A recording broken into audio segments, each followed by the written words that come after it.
911, Lone Star returns to Fox on Monday, January 20th with only 3 installments left in its run.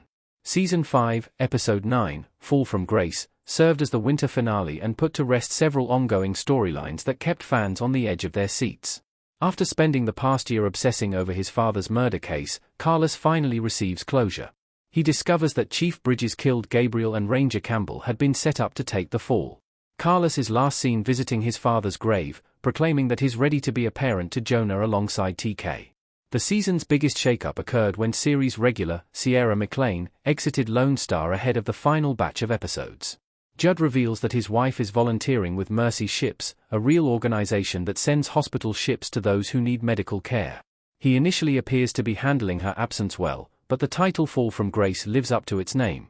Owen discovers that Judd has turned to alcohol as a coping mechanism, prompting the fire captain to forego his NYFD opportunity to support him. Rashad Rysoni. We knew that the betrayal had to hit as close to home as possible because the person Carlos trusted the most would be the only person who could have kept it from him this long. And frankly, we also wanted somebody of Alan Autry's gravitas. He was the only person capable of pulling the wool over Gabriel's eyes also. So that was part of why I really wanted it to be the person who could hurt Carlos the most to be the one who did it, because he was the only one who could stay in front of these two brilliant minds, being Carlos and Gabriel, the way that he did. And I also was hoping that the audience, because of Parker Young, and I love Parker, but he has this sort of rakish, quasi-cocky manner about him that the audience would go, okay, you know what? I can kind of see this cocky guy might do this. But at the end of the day, one thing I know about Parker as well is that he has this deep goodness about him. And I think at the end of this episode, you see when he's in the hospital, and I think his performance is brilliant, but he's almost crying because he's still mourning their chief who betrayed him. The main point is the person that Carlos and Gabriel trusted the most in the world was the only one who could have been capable of deceiving them at the level that he did. Rashad Rysoni. Carlos has been in this prison of bondage. He has seen TK's efforts to try and get him out of it this whole season. In episode 5, we really played it a lot when Carlos gave TK an empty box and said, I'm going to put my obsessions in here.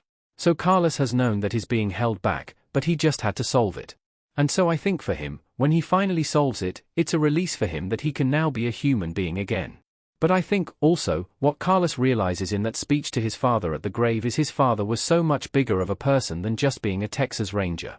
And I think in saying that, Carlos is also realizing that he is capable of being a much bigger person than just this obsession that has defined him for this last year, and that's the big pivot point for Carlos' character. That he's going to stop thinking with this narrow focus and start to be a fuller-fledged human being who can be a much more present, not just Texas Ranger, and not just husband, but also now a father. And you'll see some beautiful performances down the stream from him on that front. Rashad Rysoni. In episode 10, Jim Parak gives, I think, the most haunting performance of the series. He's just incredible. It's not so cut and dry.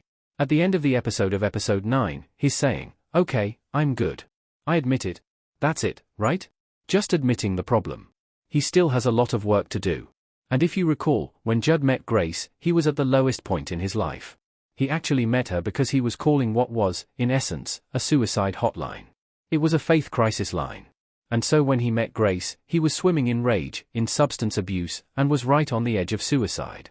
He's going to have to go to the darkest places before he can emerge. And so he's going to do that in these last couple of episodes.